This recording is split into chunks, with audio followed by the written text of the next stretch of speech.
Une quinzaine de blogueurs et de journalistes blogueurs ont été informés et formés sur les enjeux et défis liés à la lutte contre la corruption et les infractions assimilées par la Haute Autorité pour la bonne gouvernance.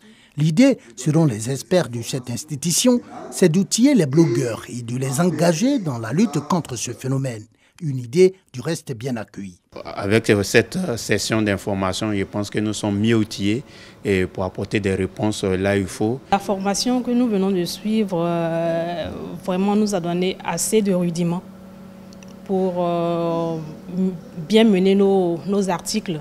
La Haute Autorité pour la bonne gouvernance veut développer la culture de la dénonciation des cas de corruption et de lanceurs d'alerte sur les populations, notamment sur les blogueurs. Réellement protégé, oui, parce que le dispositif existe.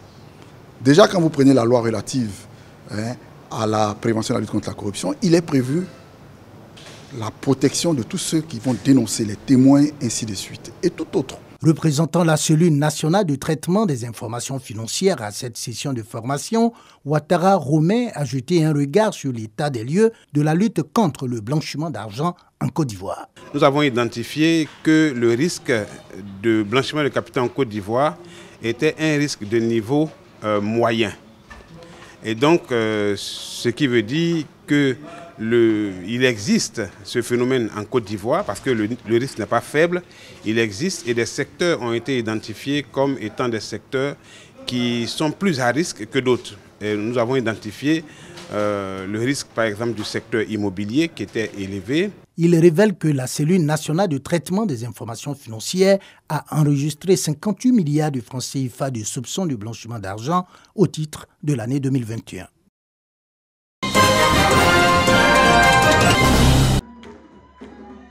Ces pas de danse dignes d'un professionnel de la danse sont exécutés par une femme des services de la Chambre de commerce et de l'industrie de Côte d'Ivoire. Nous sommes à la célébration de la Journée internationale des droits de la femme dans cette institution consulaire.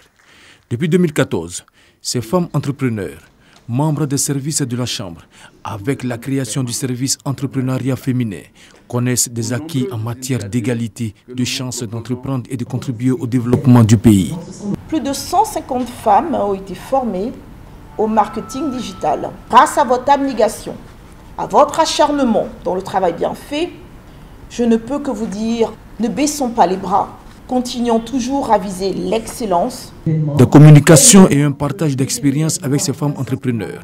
Objectif, mieux impacter à travers leur travail la société. Et cela autour du thème entrepreneuriat féminin. Quelle égalité des chances pour la participation accrue des femmes à la vie économique de la Côte d'Ivoire. L'entrepreneuriat permet à la femme d'avoir une certaine autonomie, non seulement financière, mais également de se réaliser par rapport à ses projets personnels.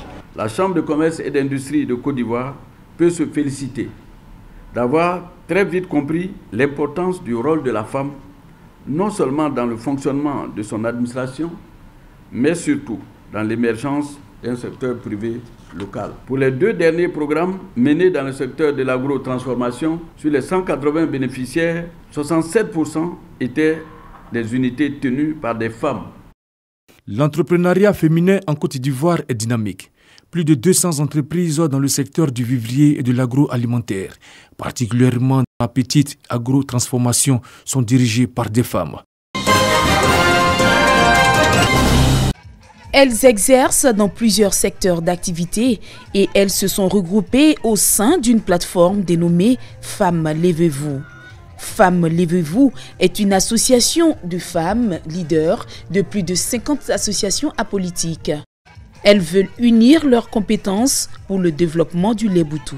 En cette journée du 8 mars, elles ont décidé de se mettre debout pour leurs droits à travers cette cérémonie d'investiture qui marque le début de leurs activités. Ce n'est pas facile de pouvoir rassembler les femmes, de pouvoir diriger les femmes, mais elles l'ont fait depuis que nous étions petites. Donc aujourd'hui, que nous assurons la relève, nous devons de reconnaître le mérite de ces pionnières-là et nous devons nous appuyer sur leurs expériences et également leurs conseils pour pouvoir aller de l'avant. Nous avons des revendications et ce jour-là, nous voulons nous faire entendre. Vraiment, nous voulons que les autorités nous écoutent. Nous voulons nous lever pour montrer au monde entier que nous ne voulons plus dormir. Pour le gouverneur du district des Lagunes, l'OS Essou Vincent, parrain de cette rencontre, cette plateforme va participer au développement de la région dans la paix et l'union, veut cher au président de la République Alassane Ouattara. C'est aussi l'occasion pour lui de relever le rôle important de la femme dans la société. Elles font tout pour que les hommes soient heureux. Donc il n'y a pas de raison qu'on les mette de côté. Elles sont de bonne volonté, elles sont battantes. Mais il faut qu'on les accompagne, il faut qu'on les aide à se prendre en charge.